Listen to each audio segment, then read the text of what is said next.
Welcome to Living Inspired with guest speaker Mrs. Vernell Mazik Starks. Today's lecture will be on Great Public Schools, a Basic Right and Our Responsibility. Let's join the lecture already in progress. To Principal Wilson, Assistant Principal Green, administrators, members of the faculty, staff, and especially the students, the student body of C.E. Murray High School. Good morning. I am delighted to be in your presence as you take the time to recognize American Education Week, centering on the theme, Great Public School, a basic right and our responsibility. This theme reflects the cooperation and the collaboration of a nation's quest to have informed citizens that can make intelligent decisions through reasoning. Reasoning is the mental power concerned with drawing conclusions or inference, says sound judgment or good sense. To think, to argue in a logical manner. To think or argue requires an education. Education is the act or process of imparting or acquisition of knowledge, skill, system, instruction, or training. Training implies a discipline and development of the special and general abilities of the mind, learning to know, a liberal education. Training is practical education, learning to do or practice, usually under supervision in some art, trade, or profession. Learning, knowledge, enlightenment, education, culture are often used interchangeably to mean the result of schooling.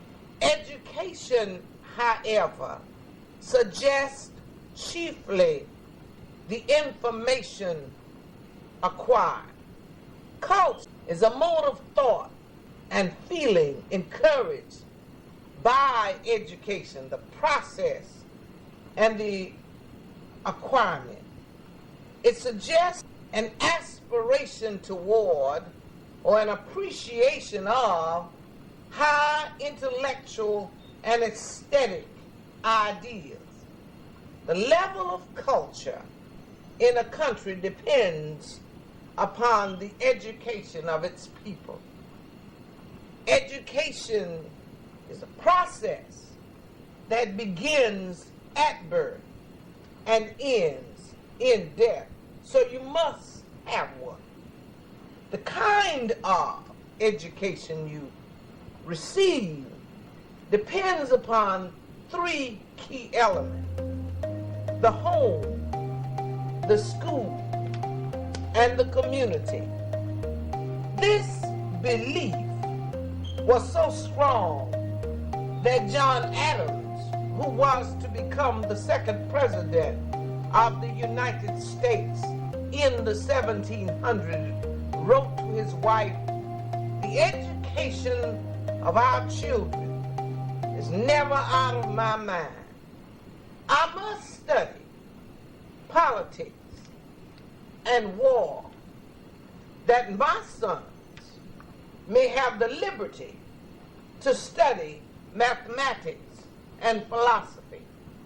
My sons ought to study mathematics and philosophy, geography, natural history, naval architecture, navigation, commerce, and agriculture in order to give their children a right to study painting, poetry, music, architecture, statuary, tapestry, and porcelain.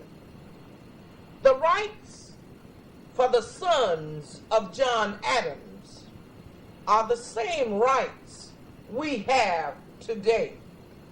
The Constitution of the United States of America did not mention education, but it safeguarded it with the 10th Amendment to the Constitution. Powers reserved to the state and to the people. And it says powers not delegated to the federal government are reserved to the state and to the people. The powers not delegated to the United States are reserved to the states respectively or to the people. The state of South Carolina has a right to educate its citizens. The state goals are passed down to the local school board where the real actions occur. That's where the responsibilities are issued and true collaboration begin to bring together parents and the professional staffers working in the public school. Then you get the South Carolina standards and the implementation of the No Child Left Behind law. It is the responsibility of school administrators, teachers, school volunteers, parents, support staff, the community at large to work together for the success of every child. We studied a Sunday school lesson entitled Seeking Renewal, where Josiah brought reform to the people of Judah because his high priest secretary told him, I have found the book of laws in the temple of the Lord. He gave it to Shaphan, who read it. He read it to the king Josiah. The king called together all the elders. He went up to the temple of the Lord with the men of Judah, the people of Jerusalem, the priests and the prophet, all of the people from the least to the greatest. He read in their hearing all the words of the book of the covenant, which had been found in the temple of the Lord. The king stood by the pillow and renewed the covenant in the presence of the Lord, to follow the Lord and to keep his commandments, regulation, and decree with all his heart and with all his soul, thus confirming the words of the covenant written in the book. Then all the people pledged themselves to the covenant. We, from the greatest to the least of us, have got to find the book. See what covenant we have made to education. Just as King before Josiah did not know that the book of laws was missing, perhaps we too have mislaid our purposes, our plans, and our contract. We must have a reading on what we are doing for the children of Williamsburg County. We cannot be contented doing the same thing. As teachers, we must seek renewal. Look at your contract. See if you are fulfilling your commitment. As parents, we must seek a renewal. Check your children for behavior. The teachers can only teach who you send. If you send manageable children, they will teach them.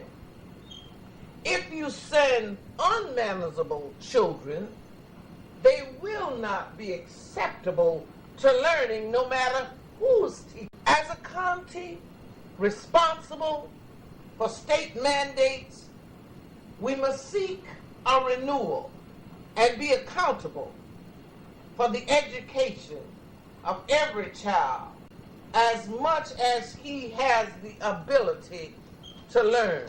Then, and only then, we can have systematic instruction that will produce students that are trained, that is learning to do, and educated, learning to know. It is their right, and surely it is our responsibility. May the Lord bless and keep you through this day. Thank you for tuning in to Living Inspired. We hope that this evening's message will leave you feeling that you can live inspired.